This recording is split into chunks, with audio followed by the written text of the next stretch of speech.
Tangisan Rasulullah membuat aras berguncang.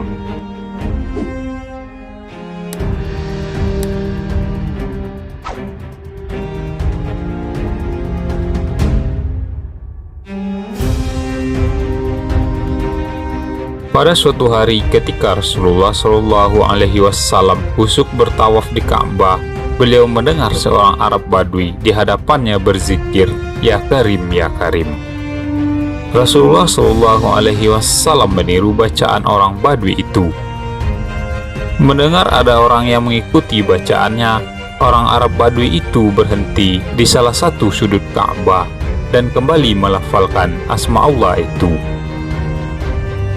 Rasulullah Shallallahu Alaihi Wasallam yang mengikuti di belakangnya ikut berhenti dan melafalkan "Ya Karim, ya Karim."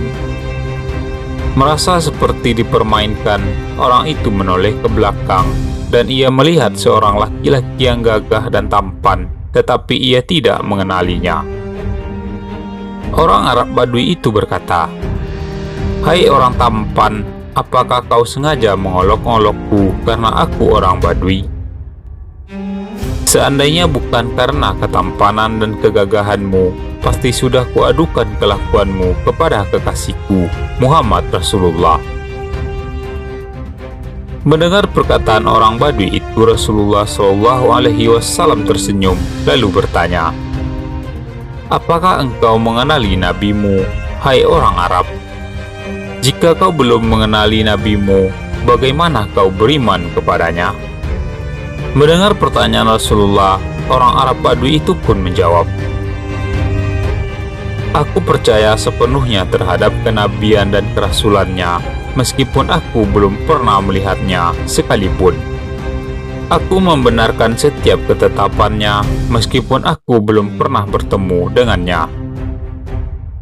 Mendengar jawaban orang Arab Badui, Rasulullah Shallallahu Alaihi Wasallam berkata kepadanya, "Hai orang Badui, ketahuilah akulah nabimu di dunia dan penolongmu kelak di akhirat."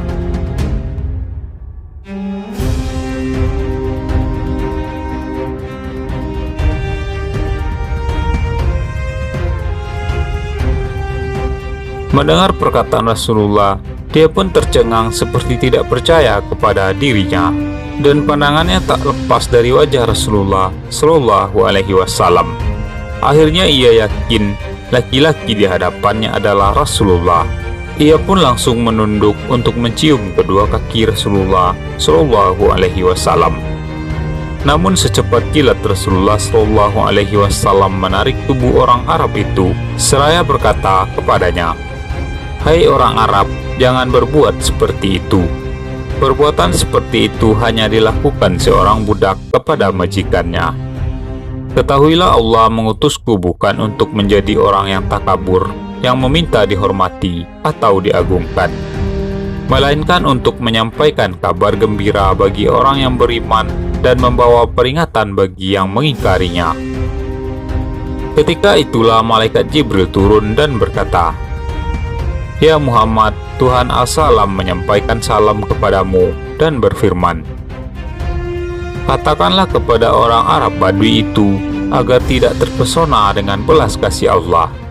Ketahuilah Allah akan menghisapnya di akhirat nanti, akan menimbang semua amalnya, baik yang kecil maupun yang besar." Setelah menyampaikan berita tersebut, Jibril pun pergi.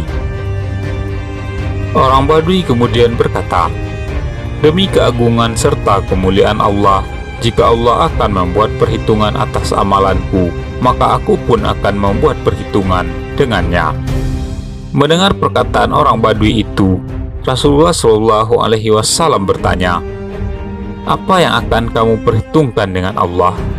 Ia pun menjawab, "Jika Allah akan memperhitungkan dosa-dosaku, maka aku akan memperhitungkan betapa besar ampunannya.